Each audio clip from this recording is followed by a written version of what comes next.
It has begun.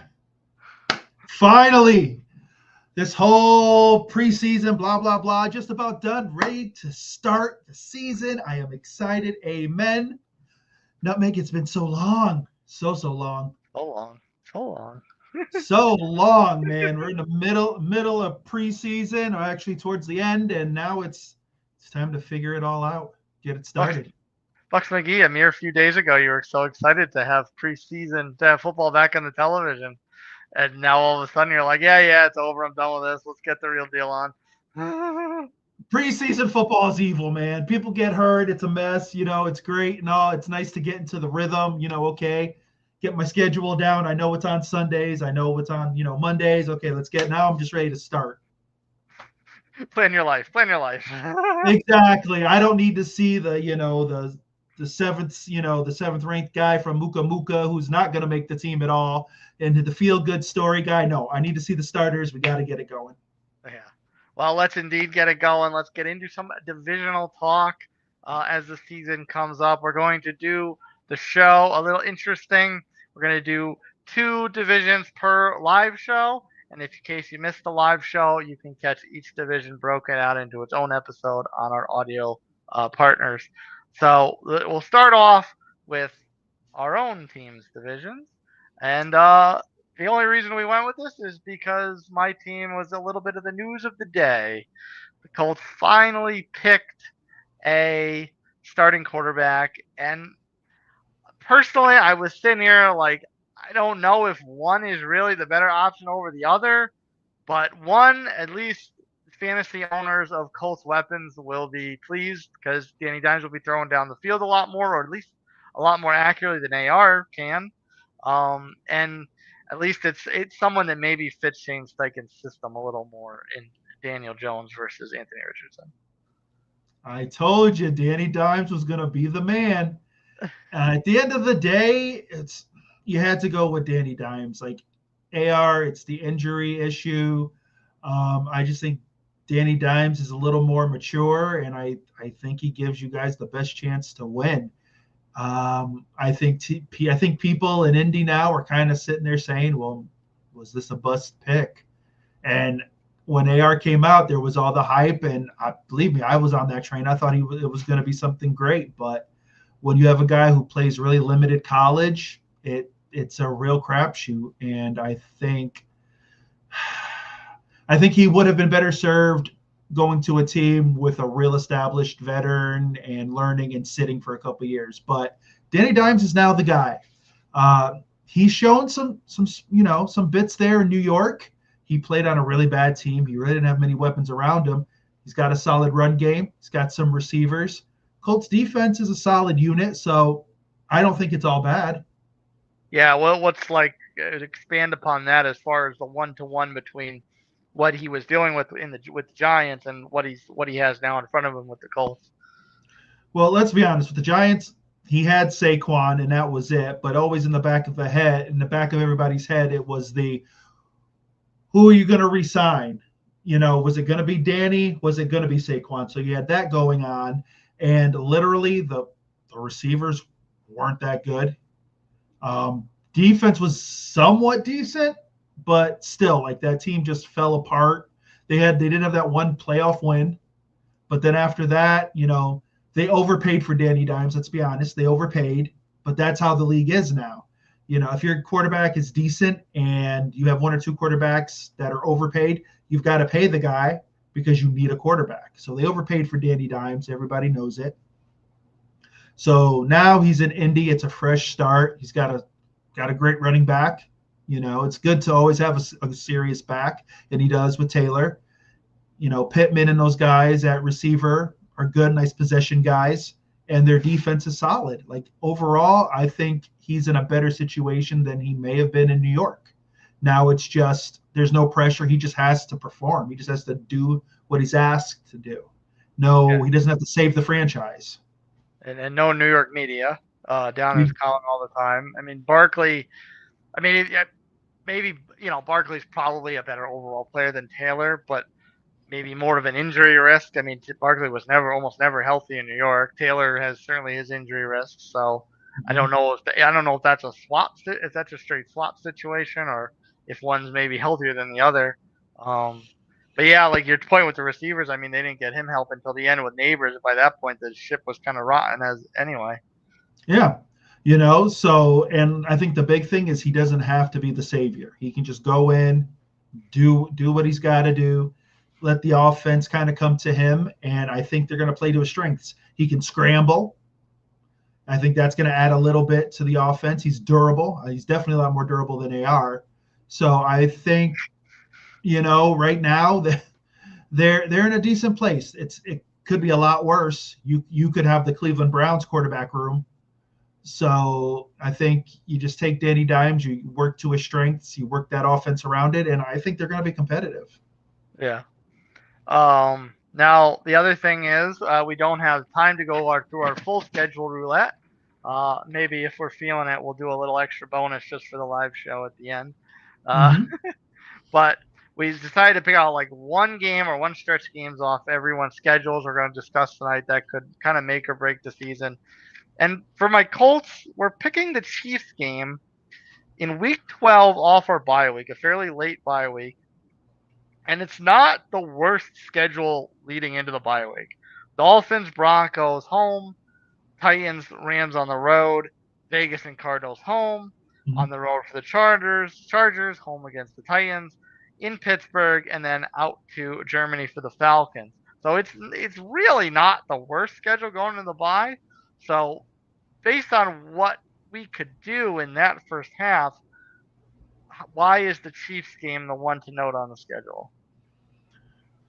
I think at that point you kind of see what you've got. At this point, usually people say the first 4 or 5 games of the season you kind of figure out what your team is.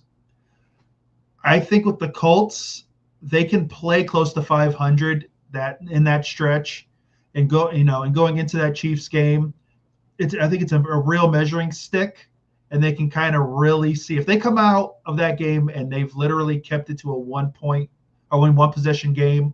And even if they lose, I think they can kind of take that as a positive and finish the season strong. And with the bye being that long, you're hoping for people to stay healthy, things of that nature. But I think coming out of that Chiefs game, I think it's a real measuring stick for them to say, hey, where are we? What do we have to do? Because let's say they literally bottom out through the first half of the season, kind of catch some momentum that week or two before that Chiefs game, play them close. Then at that point they're looking at the franchise saying, okay, what pieces do we need to really kind of. Which is not the worst schedule after that, because there's 1, 2, 3, 4 divisional games in the last 6 games, both Jags games and both Houston games, plus Seattle kind of off in the air, and then a home game against the Niners. So it's really, if we can get confidence out of that Chiefs game, it's really not the worst finish to get some momentum on. Yeah, and there's questions in Jacksonville and Houston. Like, let's be honest. If this was last year and we did it, we were beating our chests for Houston, saying, okay, Houston's the team. Houston is going to be the heir apparent in the AFC, and they had a rough go of it. So if they still aren't 100%, and we really don't know what Jacksonville is, so if they can end up, splitting with those games, it could be very interesting. Yeah, we were beating our chest for Houston, and that's the next topic of the show. Houston, this is almost like a chicken or the egg situation. Did CJ Stroud struggle because they had a rash of injuries and none of his weapons were on the field for any stretch amount of time, or at least together to like gel and get some kind of rhythm going? Or was it the other way around? Did it not even really matter what the health situation was? At one point or another, some of them were on the field. Did CJ Stroud just regress? So, like, what was the real problem here? As far as Houston's, they still won the division, but it wasn't a very convincing win of the division. I kind of fight with this one because part of me is, well, maybe it was just, second year gig, just kind of, try to do a little too much. He did have the injuries, but try to take a little bit more onto himself. But I do believe that the injuries really, really, play a toll. Those wide receivers are great, and when those guys start falling, your run game was really, really bad, and your defense kind of carried you that second half of the year. I think that was really tough on him, and I think it probably played with him mentally too, because I think he probably thought he should have done a lot better than he did, and it probably affected him. I think this year it's a situation where he knows, this is year 3. It's time for me to, be the guy. That's what they brought me in for. Generally, they're healthy. I think they still got some nagging injuries with a couple guys, but they've got the talent, especially with that defense, Will Anderson and those guys. It's just that they've got to put teams away when they can. And they don't have the scapegoat to blame in Stephon Diggs anymore. No. Since he's moved on to New England, you can't blame him anymore. So I think the culture there is solid. It's just they've got to perform. They're probably going to have to tough out some games, but I think they do have a chance to win that division. Yeah, I mean, are they still the favorite, like clear favorite, or do you think it's closer than it probably was because of the way last year was closer than it should have been? I think you have to take them because I think there's enough questions with the Jags to say we don't know what they're going to be. New head coach, what's Travis in this whole situation. We don't know what they're going to do with him. The Colts don't know if they're going to gel right off the bat or if that's going to be a building process. So I think you have to, by default, give them the division. So we'll see how they deal with pressure being supreme favorites versus pressure of just kind of being, oh yeah, we guessed it's you. Reluctant favorites. And sometimes that's it. Sometimes when you're, given the mantle right off the bat, sometimes you don't perform. Sometimes you need that adversity to kind of, get you going and understand that sometimes being the favorite isn't the best way to go. Yeah, and now, CJ Stroud proved, showing people that he broke the Ohio State curse, but now it looks like maybe the Ohio State curse is back, so he's got to kind of prove himself again. In a certain manner. And I think he will. I think he's got that mental makeup where he's going to be okay. It's just health. Yeah. Their team, on the offensive end, if they can stay healthy, they can put up 11, 12 wins. They just got to stay healthy. Yeah. Well, speaking of proving ground, that takes us into our one game to watch for the Texans. And we've pegged this as their Week 5 road trip into Baltimore. Now, this is off a start where they play Tampa and the Rams to start off the season. It gets a little easier with a couple of divisional games. But this Baltimore game, early test, Week 5, and then they get a bye week right after it. So not the most enviable situation for a team with potential Super Bowl aspirations with a bye as early as Week 6. But why is this kind of budding rivalry with the Ravens, this one on the road, the game to watch for Houston this year? First of all, I hate buys this early. I think if week 8 to 10, get a good chunk in, but those are the schedule gods. That's what they do to you. This is a prove it game. It really is. Everyone is literally right now is picking either Baltimore or Buffalo as the team for this year. People have kind of pushed the Chiefs down, and we'll talk about that. But right now Baltimore and Buffalo are right now 1 and 2, I guess. So to go into Baltimore this early is important, and especially with the bye. If you can get a win there, and then take that week and build, rest, build off of that. That could really shoot you off for a good streak. If you get it handed to you, going into a bye after a loss is kind of tough because some guys, it's hard for them to get rid of that. You got to be able to, you have to have short memory. You got to be able to go in and say, okay, we lost, move on. With a bye, yeah, you've got the week off. Some guys will stew with it. You don't want that. So I think for them, it's important, especially to kind of lay claim to, hey, we're in the conversation for the AFC. You got to go in and punch the bully in the mouth.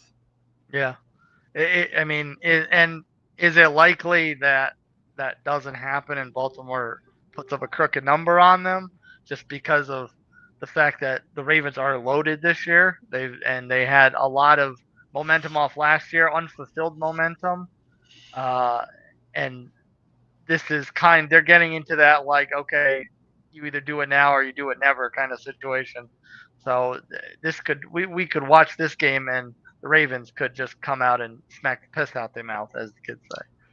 Well, that's the thing with Baltimore. This is the year whether they do it or they either can or they can't. Their window is right now because we've talked about them for 3 or 4 years, and they've kind of gotten the pass because they've slowly built up. Right now, they're at full power. If you want to talk at Dragon Ball Z style, they're full Saiyan right now. So if they're going to do it, they're Super Saiyan. Like there's hair, there's glow. It's crazy. Like if they're going to do it and take the AFC and go to the Super Bowl, this is the year to do it. Now, mind you, Buffalo is strong as well, but Lamar's only got so many years because let's be honest, the guy's talented beyond belief, can throw it, can move. That's going to slowly start to decline. So this is the year. So if Houston can sit there and take it to them and kind of put some doubt in Baltimore's head, that could open it up in the AFC a little bit because there are some teams that, if they get hot certain time of the year, we could be talking about them instead of Buffalo and Baltimore. But for Houston, it's kind of a statement game to say, hey, don't forget about us because we were in this conversation not too long ago. Is Houston's defense in a better situation? Is just kind of like, all right, do what you can against Lamar and shut down Derrick Henry. Just take him out of the game and just do what you can against Lamar. Or is it, let's actually try to figure out a game plan for Lamar? It's tough, man, because like I said, the way Derrick Henry played last year, I think people thought there was going to be that decline, and there wasn't. Like Derrick Henry was just ridiculous. So I think it's a situation of if you can stop Henry early, I think that helps because I think what they want to do is have Henry set the offense up. I guess, yeah, if you can stop Henry and force Lamar to do it, but then you've got to make sure your corner guys are on point because they've got receivers and they've got tight ends that can perform. Because if it's a situation where it's the second half or that fourth quarter and all of a sudden they start feeding King Henry and he catches that wind, it's a wrap.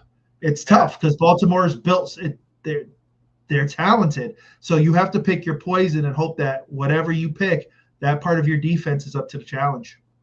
Is it tougher for them to play the Rams, Bucks, and Ravens before an early bye, or is it tougher with the rest of their schedule as far as they got the Seahawks, they got the Niners, they got the Broncos, they got Buffalo, they got Kansas City amongst a lot of other stuff, and the Chargers?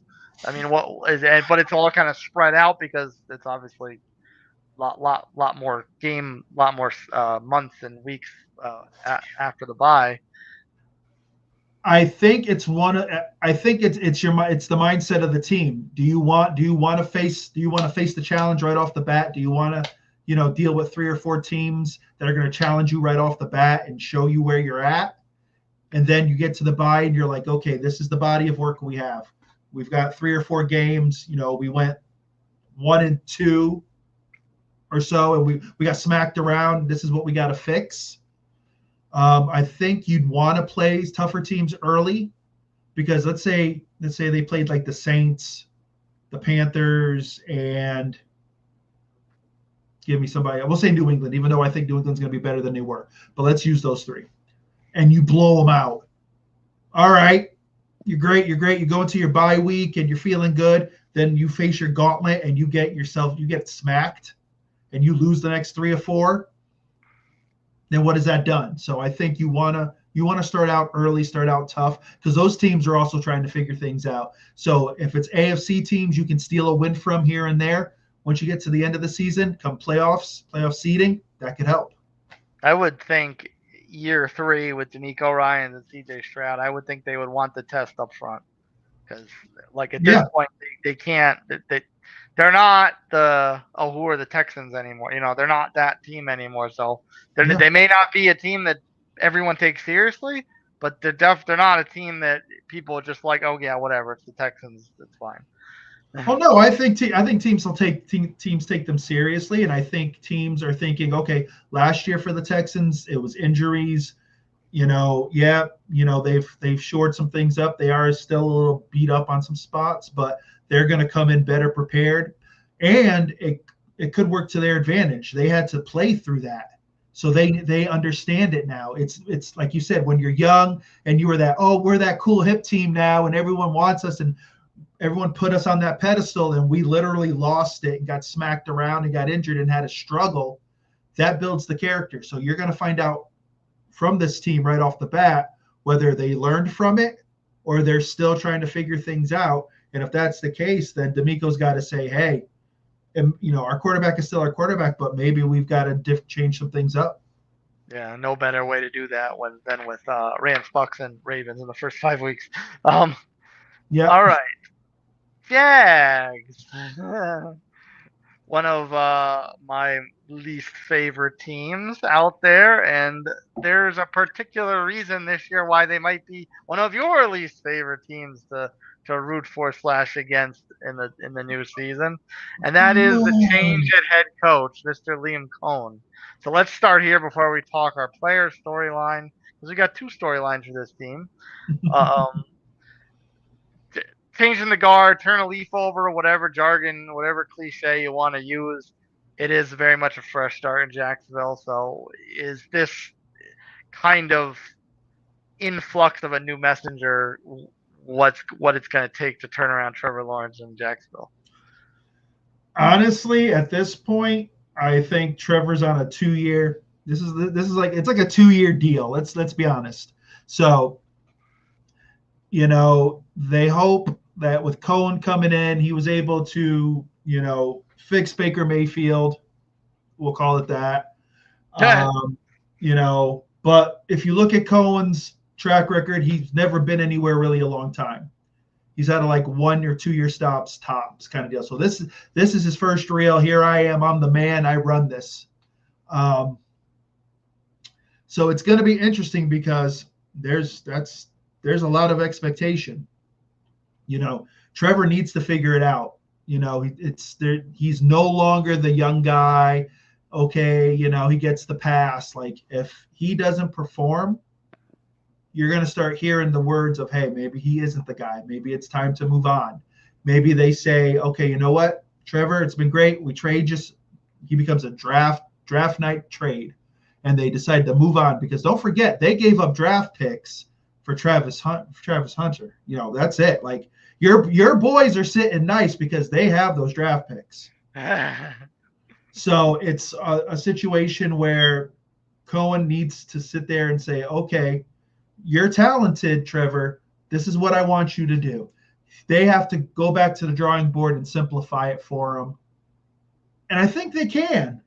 They've got some decent weapons, but this is all on Trevor now. There's no more, okay, you get a pass. You either figure it out now, man, or it's going to be time for maybe a new place for you. And the other thing with the hot seat is they need to figure out their backfield situation too, because Travis Etienne has not been healthy. Tank Bigsby's shown flashes but not consistency. So there's everything behind the line of scrimmage is very much up in the air between Lawrence and the back. So that's not a good way to go in from what you saw with what Liam Cohen was able to do with Tampa last year. Did you see flashes to make you think he can have similar success with Lawrence, with Etienne, with Bigsby, with the receivers down there? And that's a problem. I believe he had better running backs in Tampa than he does here in Jacksonville. I think Jacksonville in a heartbeat would take Bucky Irvin and Rachaad White in a heartbeat. And Sean Tucker. Tampa has 3 solid backs, that can either run or bang. If you want to use the term that the Giants used to back in the day, thunder and lightning, okay, you could use that with Tampa. Right now, Jacksonville, you don't know what it is. And giving Baker that run game helped with the play action. Those guys could also catch passes out of the backfield. So what are these guys going to do? Etienne at his best could, catch the ball and run, but injury prone now. Tank is he's a banger kind of guy. He hopefully has worked on his, catch skills. I don't know. I don't know if the run game is going to be strong enough to give Cohen what he wants to do offensively. If you end up being in 3rd and 6, 3rd and 7 all the time, the Jags have not changed than what they were last year. And then defense pins their ears back, and you make Lawrence have to go into that mode again, which hasn't always necessarily. Well, I don't know if it's necessarily Lawrence's fault, but he hasn't had the downfield weapons to bust out of that. Yeah, exactly. So then at that point, it's what do we have? The defense is solid, but I don't know if their defense is a type of defense that's going to carry a team to 3 or 4 wins when you need them towards the end of the season. So it becomes the fact you need to figure out your run game, and you need to have an offense that Lawrence can play in and feel comfortable and not have to rush and feel like he has to put up 350 yards a game and try to outscore, because I don't think this team is built to outscore anybody right now. Maybe in a couple of years, but nor has he ever done that. Yeah. I don't think it's been 3-4 years now. I don't think we've ever seen him be a 350, 400-yard passer and just have shootouts left and right every week. Like they'd have those pockets in games where they put up points and you're like, oh man, here they go. And then, for 2.5 quarters, they did nothing.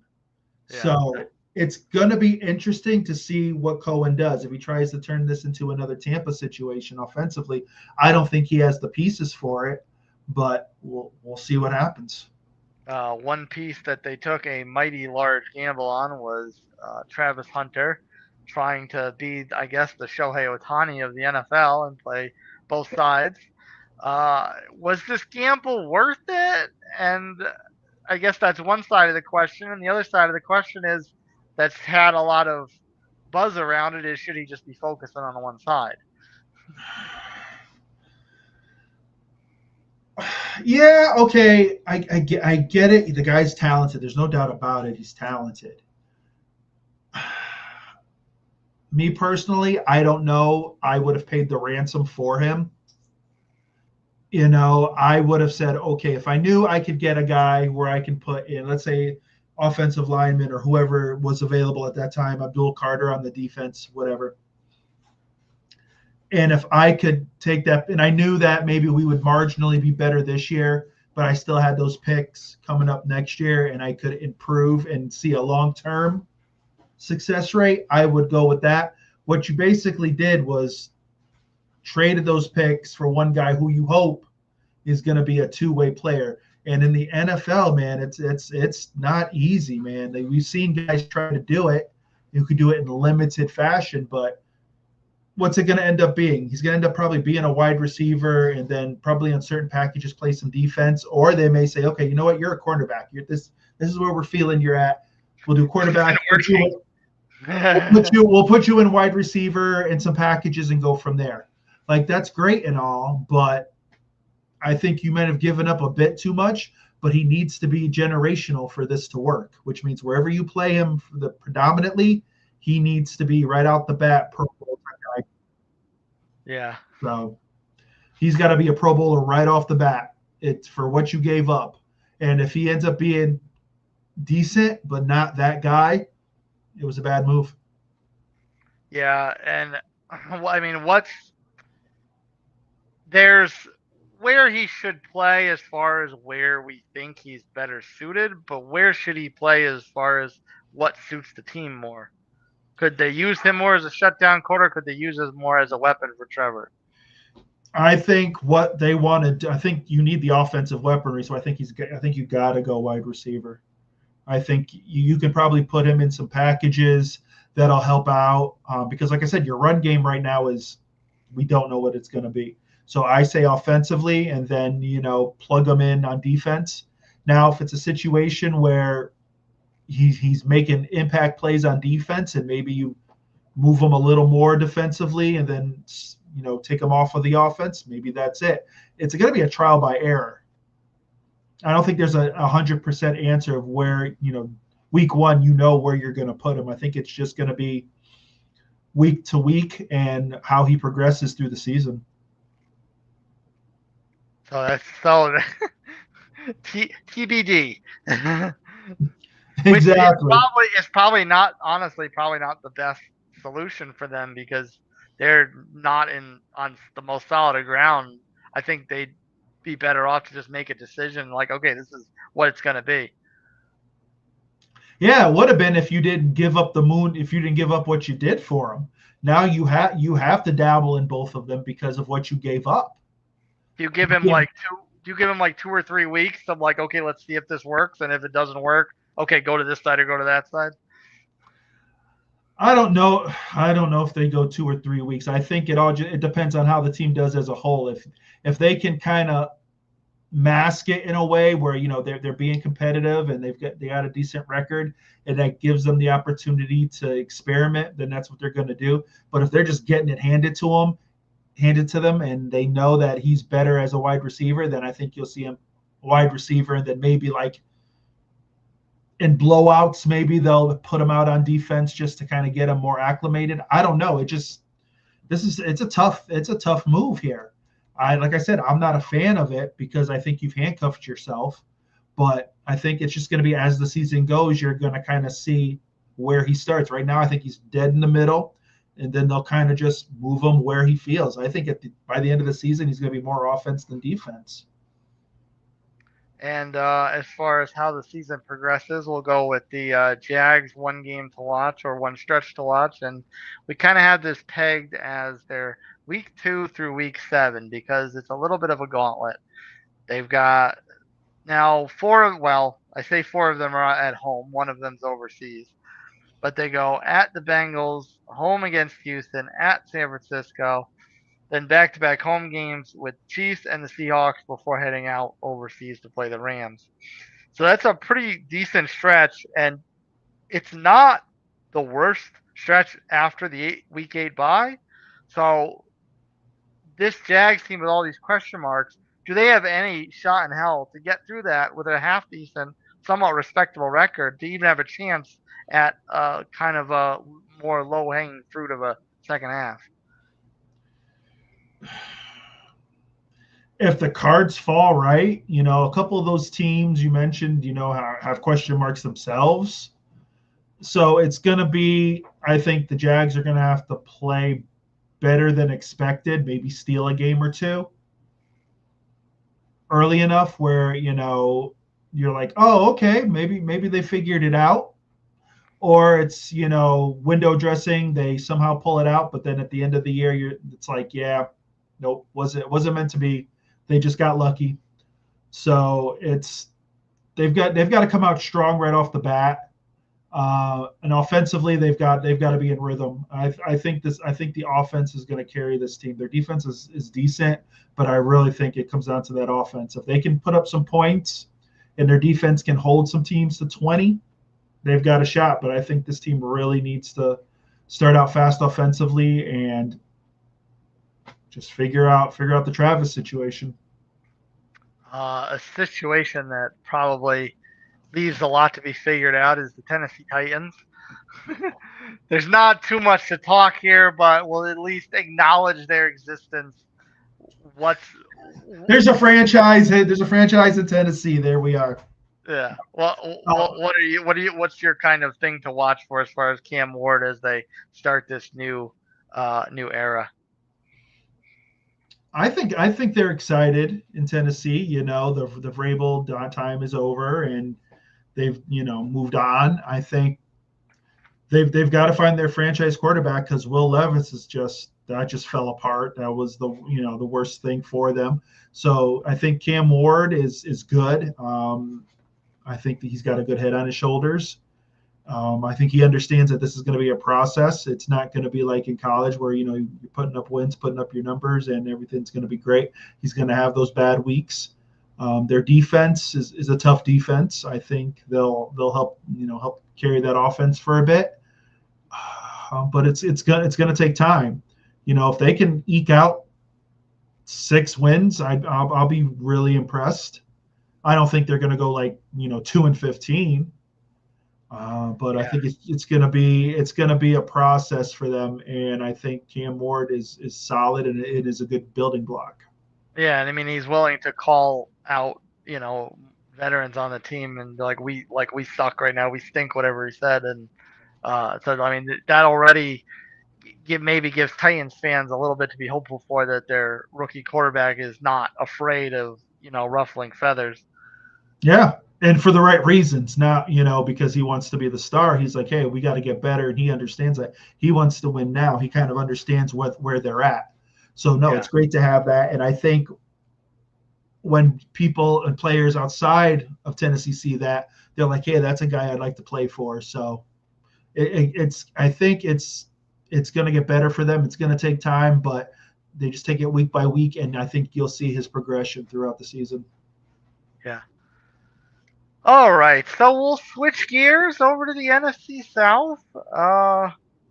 In some ways, the better South. In some ways, not so much, because it's a little bit up here, and then the rest, as opposed to the rest all being clumped together. We're an interesting division. Let's call it that. I'm tired of people saying it's the worst. Okay, we're entertaining. Give us some respect. So, I thought the big storyline, or I thought the team in this show, with the health being the big storyline, was going to be Houston also last year. But so far, it seems like your Bucs, and they didn't exactly. I mean, they weren't super hurt last year, but they also weren't super healthy either. And this year is not off to a great start, and the season hadn't even started yet. Still waiting on Godwin to come back. Teddy Bridgewater is decent backup, but apparently prone to massive brain farts, leaving Jalen McMillan, very promising receiver to close last year, out to dry. And on top of that, for Baker even to get the ball downfield, he needs some protection, and Tristan Wirfs is banged up too.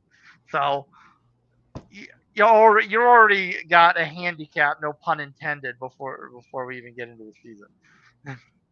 Okay, so to break this down, I think Tristan and Godwin are on the pup list. I think Tristan will be back.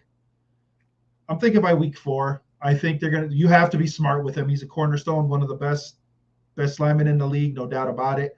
You don't rush that, but I think he's coming along well enough, and the reports are that there's a shot he could be back before the week 4. But I think the way the schedule is set, if we don't have to rush him, we don't rush him. This team's shown that we can take the hits early and then catch fire later in the season. Godwin, I think same. They're saying they think he is where he should be. I wouldn't rush him, but if you told me he was coming back week 4, week 5, I'd be happy with it. I want to make sure that he's there for the long haul, so I'll take the hit there. Yeah, Teddy Bridgewater. He had 2 touchdowns in that game against Pittsburgh. That's great, awesome. The throws were nice. The touchdowns were nice, but yeah, when you throw a wide receiver out like that, yeah, it hurts. So McMillan right now, they're saying could miss up to half the season. All right, hopefully not. He's young. Hopefully he heals a little quicker than normal. Maybe he's mutant. I hope. But you let him rest, and I think what we're going to do is rely on the run game. It's going to be a lot of 2 or maybe even 3-headed monster with Bucky, Rashad, and Tucker. Cade Otton played really well last year when Godwin went down. Sterling Shepard was solid. So I think we'll be okay offensively. Defensively, I think we've improved. We've got a lot of young guys in the secondary who can who are making plays. We've seen that in the preseason. So I would love to have everybody at 100%, of course, but I'd rather have everyone healthy come week 7 and on, if that's what it takes. If I've got to go 5-2 and then go in, and then go on from there, it's fine. 4-3, so be it. But it is what it is, and we've gone through this before. So, Yeah, where do these injuries leave Baker? Because the offense was at least the reliable part last year, because the defense was kind of up and down, especially as we get into the next team to discuss. Um, so where do these injuries leave Baker as far as where to go after Mike Evans? It's the same thing. It's almost the same as it was last year, if you really think about it. Um, McMillan really didn't catch fire till the last 5 games of the season. He admitted it too. He's had interviews where he said, for the first, half, 3/4 of the season, I was lost. I didn't know. I was trying to find my way. The last 5 games of the season, he puts up 7 touchdowns and became a real integral part of that offense. So, and don't forget, Bucky Irvin, became a household name. So I think it's going to be a situation where, like I said, it's going to be a lot of run, a lot of passing out of the backfield. I think Cade Otton is going to have to improve what he did last year. But with Baker, it's almost the same thing as last year. So I think Baker will be smart. I think Baker has learned that, it's great to want to try to make something out of nothing, but you got to throw the ball away. I think hopefully we'll see, a couple less interceptions, but Baker's going to do what Baker does. And that's why he's beloved in Tampa. So we'll take it. The two South divisions weren't ones that really made a splash in free agency, but the Bucs at least did make one pretty notable signing in Hassan Reddick to improve a defense that got shredded a few times last season. So what is this kind of set up for the Tampa defense? Does this plug the holes that were left open, or is there still things to work out internally and scheme wise? Hassan Reddick, when he plays at his best and he's happy, can rush the passer with the best of them in the league. There's no doubt about it. And that's what he wanted when he was with the Jets, except the Jets didn't want to pay him or he didn't get his money. So he was basically just there. So I think this year we signed him on a 1-year deal. This is the prove it deal. I'm hoping that he can revert back to his prime. And if that's the case, I think it's going to help, Kalijah Cansey and Yaya Diaby, those young pass rushers who showed promise last year. And I think it opens it up for, Vita Vea and those other guys. And then that will help the secondary because we've got some young guys who have talent, but the secondary was just getting shredded because we couldn't get a pass rush consistently. So I think if we can get the pass rush, I think it opens it up. And if this team can get turnovers, this team can be really dangerous. We just need turnovers. We had like a league low 7 interceptions last year. So when this team is at its best, it's interceptions and turning those into points. So I think Hassan Reddick really helps with that. Let Baker bake, as you say. That Baker Bacon, maybe we can trade for Trey Hendrickson and anyone out there, anyone there in Cincinnati. You don't want to keep them in the AFC. Send them to Tampa. Just saying. The Bucs schedule to watch. We went a little back and forth on this, but we pegged it as their final 6 games because it's extremely winnable. And as we'll get into more in a bit, you put a lot of onus on their division winning their divisional games this year. Even in a division where there's seemingly on paper a lot that separates you and the rest, you want to be able to control that and then close strong. So the final 6 games are Arizona, the Saints, and the Falcons. So Cardinals obviously up in the air, 2 division rivalry games, and then your 2 Panthers games out of 3 with the Dolphins squared right in the middle. So obviously Dolphins in a lot of transition and questions about them as well. So Cardinals, Saints, Falcons, Panthers 1, Dolphins, Panthers 2 at home to close it out. So why is that a strong finish in those last 6 quote unquote winnable games very important to Tampa? Well, let's see. We've got the Falcons early this year. Last year we played our games with them earlier in the season so that they were taken care of. And of course, they beat us both games. So it's one of those things where we definitely need to at least split with Atlanta. And with the injuries and things like that, by that point, I'm hoping everybody's healthy. And I think if in that stretch, depending how Atlanta does, because Atlanta's got their issues too, that very well could decide the division. So if, we could catch a 6-game win streak and finish off the season strong.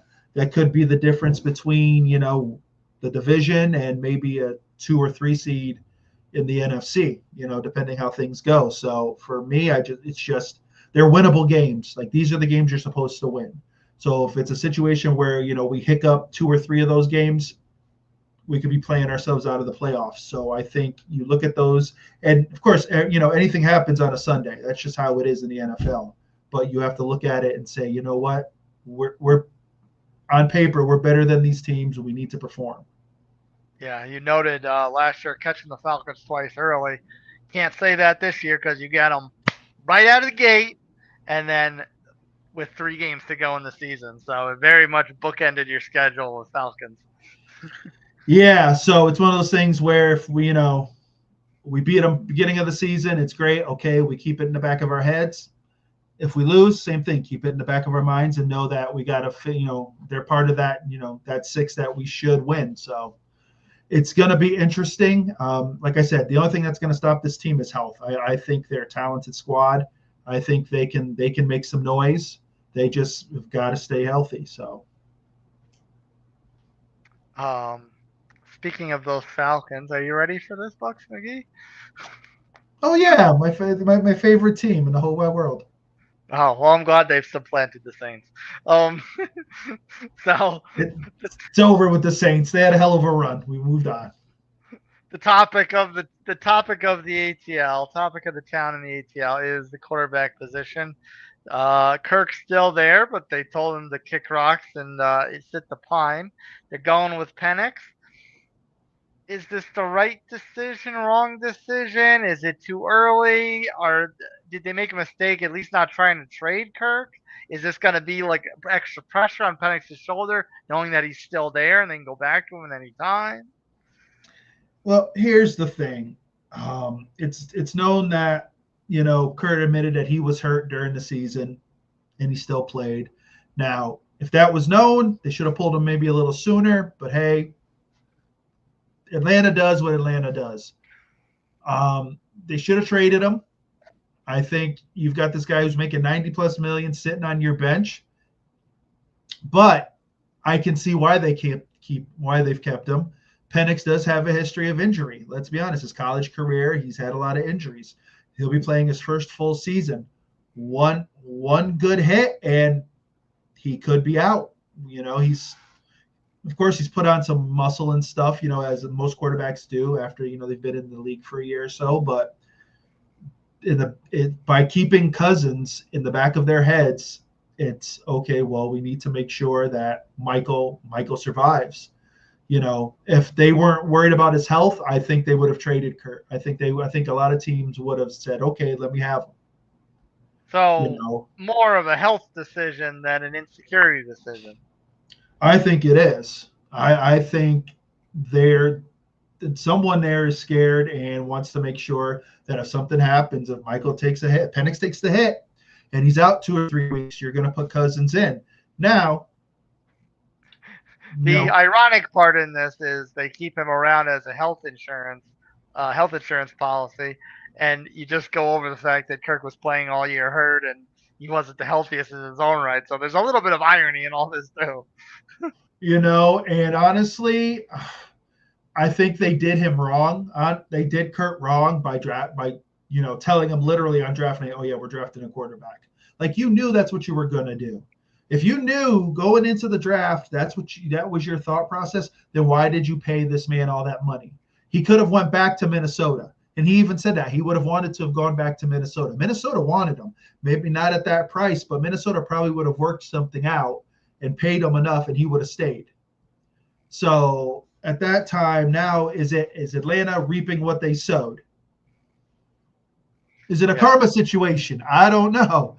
But what it comes down to is Penix has to stay healthy. If not, you're going to put Cousins in. And, Cousins, when he was healthy, is a solid quarterback, but he's a year older. I don't know. I think what you're going to see is it's going to be the Bijan show, as it was last year. And, Drake London's a great, receiver. Kyle Pitts needs to put something up this year. If he can't do it this year, then they need to let him go. They need to trade him. And I think it's a little bit of both, but, from the quarterback play and him just not reaching that potential. Because don't forget, they were labeled him the unicorn when he came out of Florida. Like he was a beast. Like everyone wanted him. Like there was talk of teams trading to try to move up and draft him. So they have offensive weapons. Their defense, they got to be able to rush the passer. They made some questionable trade moves to move up to get some young guys to rush the passer. Now you're going to find out if they pay off. Yeah, there's a lot of pressure on Kyle Pitts, I would say, and because Drake London, despite all the uncertainty in his career at quarterback in Atlanta, he still found a way to at least make himself noticeable on the stat sheet.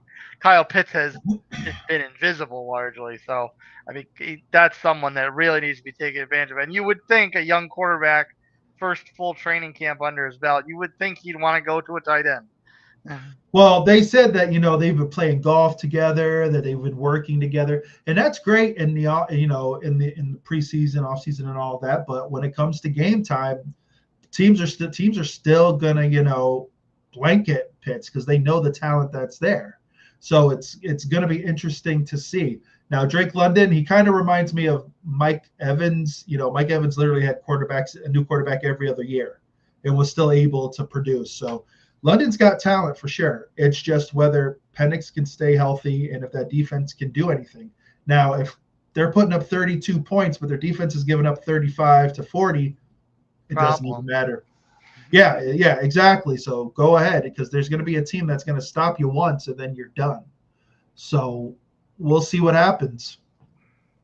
There's one more quarterback in Atlanta, someone of very much cultural iconness in our football friendship, Ben DiNucci. Do you feel betrayed now that Ben has donned the dirty bird? I am I can't handle it. Ben DiNucci, man. For all of you who have watched us for the last couple of years, you guys know the story of Ben DiNucci. We found him one night. We went to Carolina Panthers training camp. Got back to the hotel that night, watched Dallas play, and lo and behold, for some reason, Ben DiNucci lit up the screen. And at that point, we sold our souls to the Ben DiNucci train. And we hoped and prayed that he would sign with one of our teams or something great.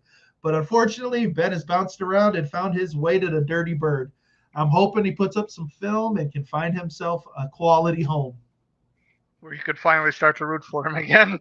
Exactly, because at this point, I can't handle it. I feel hurt. I do. I feel hurt. I feel betrayed. But Ben will always have a place somewhere in there. Okay. He's not completely lost yet. He's just a little bit of a wayward son at the moment. Exactly. He's like when your son is like 16, 17 and he thinks he knows better, and you got to let him mess up. You know what? He doesn't pay attention and he puts diesel in the tank instead of regular, and he's got to learn the hard way. He's like that, Hashtag if you know, you know. All right. I knew you'd catch it. The game or stretch of games to watch for the Falcons is we're gonna expand on this, so we kind of danced around a little bit in the Tampa discussion. It is the 2 games against Tampa. Now, we talked about it from Tampa's perspective as far as Atlanta smacked you guys around last year. They got you both early. Now they're a little more spread out. But from Atlanta's perspective, they've got a little more pressure because they did smack you around, and they've got a lot more to prove this year and a lot of growth to kind of lay some actual credibility towards. So why are the two Tampa games most important for the Falcons this year? Well, right off the bat, basically you look at the pundits and what they say. Who's going to win the division? It's been a game or so either way for both teams. So it's whoever can beat the heck out of each other and pull out the wins has the best shot of winning the division. So I think for them, they need to continue that. They need to beat Tampa. A split, okay, but I think for either, I think if you win both, that could put you in a prime position. And I think because it's at the beginning, at the end, because it's basically the whole length of the season, you're forced to watch what Tampa does. So you're forced to make sure that you're on point.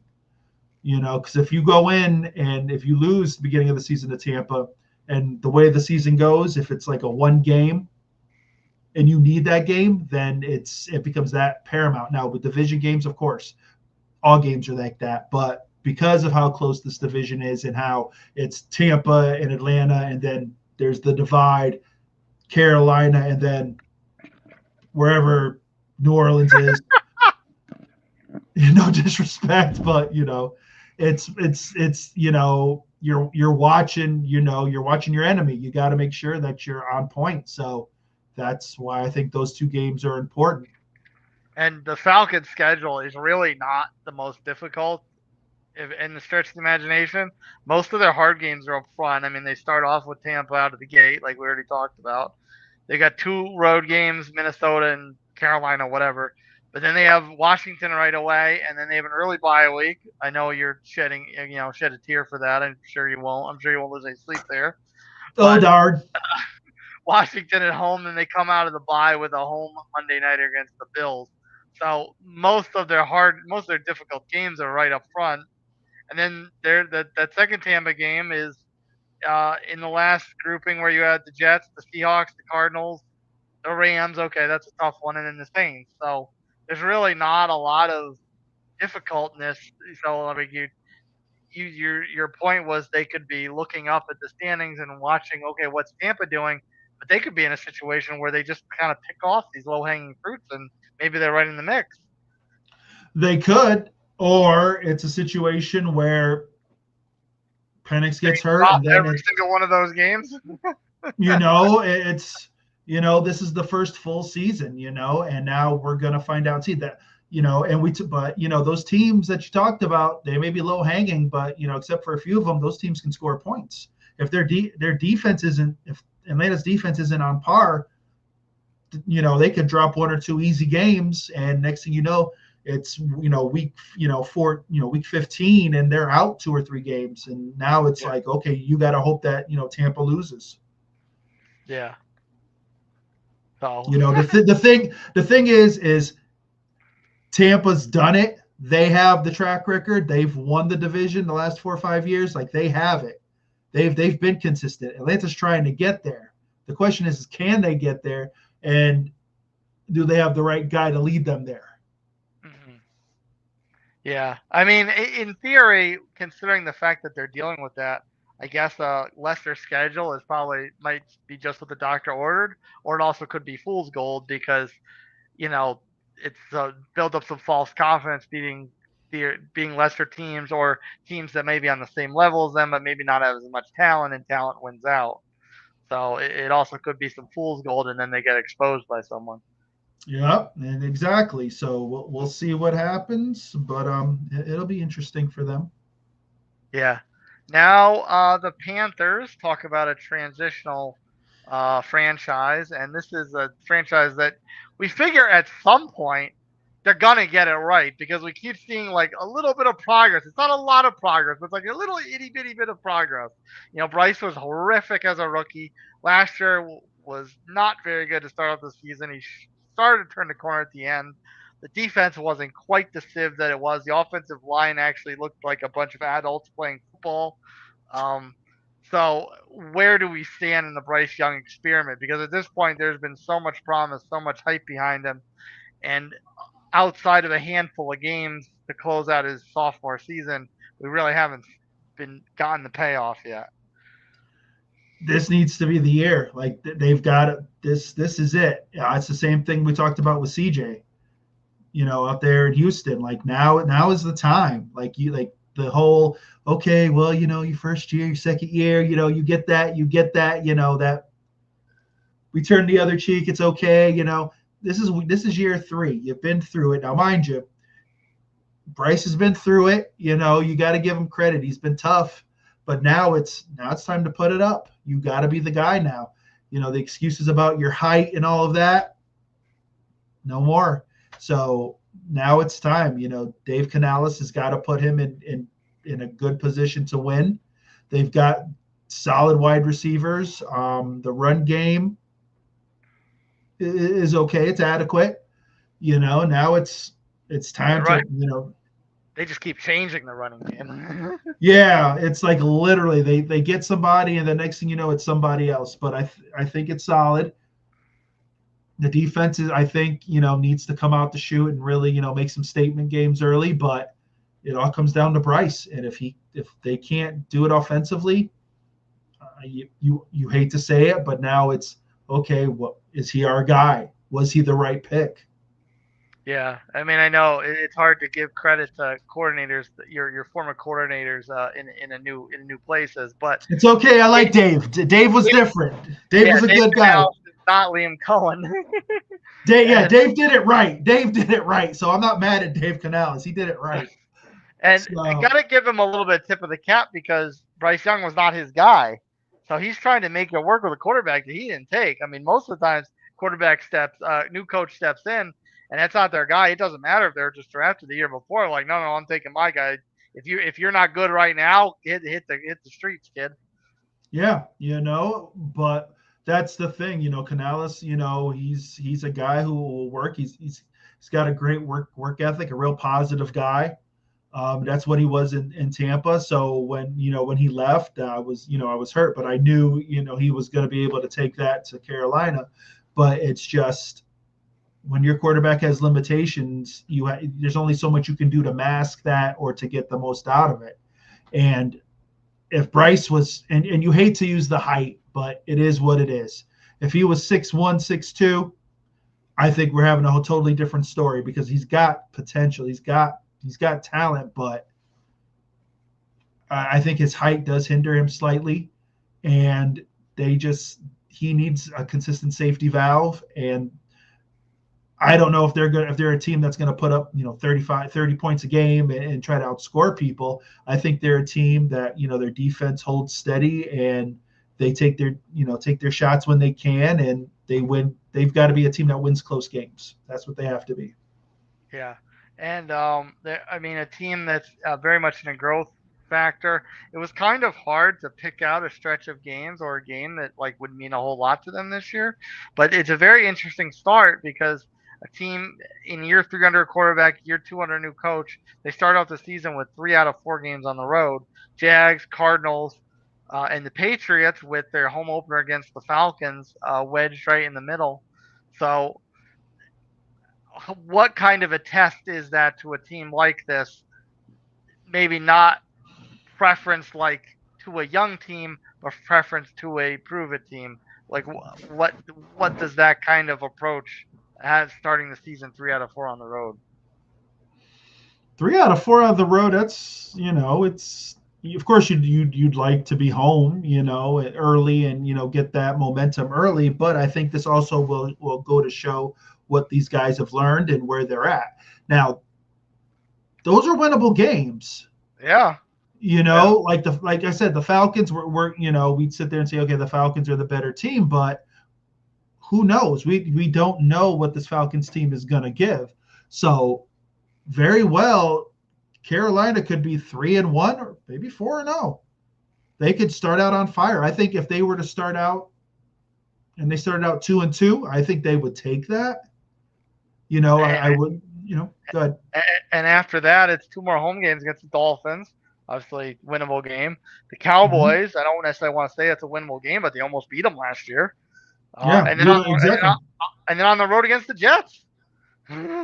Yeah, so it's not like you're sitting there saying, "Oh, there's no way they can win. There's no way they can win." These are winnable games. It's just what have they learned? What has Bryce learned? And are they ready to take that next step and say, "Hey, the games we're supposed to win, we win." There's they get a turnover. They turn that into points. The little things that are going to help them to win games. Have they learned that yet? Is Bryce learned enough to say, okay, last year I would have done this. I can't do that. I've got to do this instead. Has that started to click? Has he grown? So it's going to be interesting. But if they just screw the pooch and they're like 1-5, then it's all right. Then I think you start to hear the whispers of maybe Bryce isn't the guy. Well, and my reaction to Bryce's growth, having being forced to watch him for a significant chunk of the season due to my geographic location, um, is there's a lot of games where I almost don't even get enough of a sample size to really assess him because the offensive line's been pitiable. The defense can't stay on the field, or they can't keep him on the field. Like they're out there all the time because they're just getting run on, run on, run on, and then they throw Bryce back out there, and now he's got to pass all the time, and defense pin their ears back, go after Bryce. So a lot of it, a lot of I'm still kind of a little jury's out judging Bryce just because all these other factors that don't help his situation. Well, if in the games we've watched of him, you've seen him. He'll make like one or two throws where you're like, okay, all right, this is it. He's figured it out. Like I said, his receiving core he's got a good receiving core. Adam Thielen is still kicking. He's a good vet to have. You've got Leggett, who they drafted last year, speedster, and then you've got the young kid they drafted this year. So they've got pieces. It's just whether they can sustain the drives and put the points up when they need to. Tuba's got to stay healthy. I mean, they keep swapping out the other side of it with Sanders last year or the year before, and Rico Dottle, bringing in Rico Dottle this year. But Chuba has had moments where he looks like a wasted draft pick, and then he has other times where he looks unstoppable, and he's like Marshawn Lynch part 2. So I mean, Chuba there's consistencies and then there's injuries, and he's encountered issues with both. Yeah, exactly. So they have the pieces. It's just whether they can put it together consistently for long stretches. And I think this is the year where you have to find out, do you have that? And Bryce is part of that equation. So we'll see what happens. But if they start out, 3-1, 4-0, they could surprise some people. Well, Buccs McGee, a team that doesn't have a whole lot of anything, wouldn't be right if we didn't acknowledge their presence in the NFL and give you your moment to at least rub some dirt in the Saints fan. I don't want to be that guy. I don't. Come on, yes you do. Yes you do. Picture it as Aaron Rodgers. No, you know who I want to rub it in? Cam Jordan. That's who deserves this. Cam Jordan, because he swears he has selective memory. That man swears that he's still playing with Drew Brees, and he swears that they're going to the playoffs every year. So you know what? The Saints did this to themselves. I've never seen a franchise like, oh, just roll money over, and swear that they're going to be good every year, and they're just not. It's ridiculous. I don't get it. They're like the Steelers of the NFC. Oh man, we'll go 9-8. Yeah, maybe. No, you'll go 7-10 and like it. That's all you are. So now 12. Well, now they're going to be lucky. They're going to be lucky to win 4 or 5 games because a lot of people are picking them to have the number 1 pick. So if that's the case, I hope Archie Manning or somebody else doesn't go there. Don't do that to that kid. That's horrible. That was my next question. Are they the worst team in the NFL? If you look at them right now, who else would you pick? Who else would you pick as the worst team?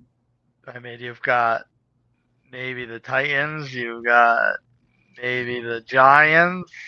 No. I think the Giants are good. I think the Giants can win 6 games this year. The Giants could be decent. Do you with that brutal schedule the Giants got? Okay, the Giants defense is better than the Saints defense. The Giants pass rush, if it stays healthy, is going to put up some sacks. All right. If you had to bet, would you bet the over on the Giants winning 5 games or the Saints winning 5 games? Who would you feel comfortable putting your money? That's not a good bet. I'd put money on the Giants. I think the Giants can win 6 games. They can somehow eke out 6 games. I think they can. Because we know the Cowboys will cough one up. I don't know if I do that.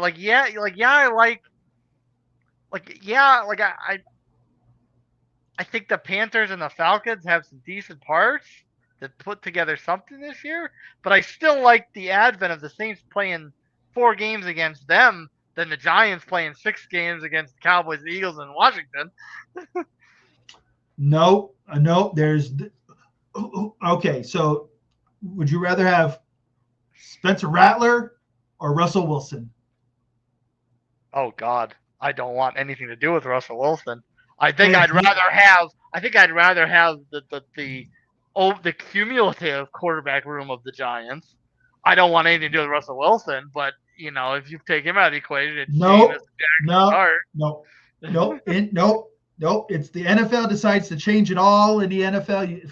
Players are free. You got to draft. You've fallen. You're two guys. The only guys available: Spencer Rattler or Russell Wilson. Who are you taking? I'm taking Russell Wilson.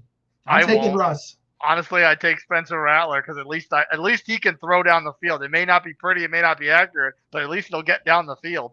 I don't think Russell Wilson has anything left in that arm. Russell Wilson, and he did it in the last preseason game, threw an 80-yard drop in the bucket like nobody's business. Yeah, and he probably won't do it again. That was it. That was the only one you'll see.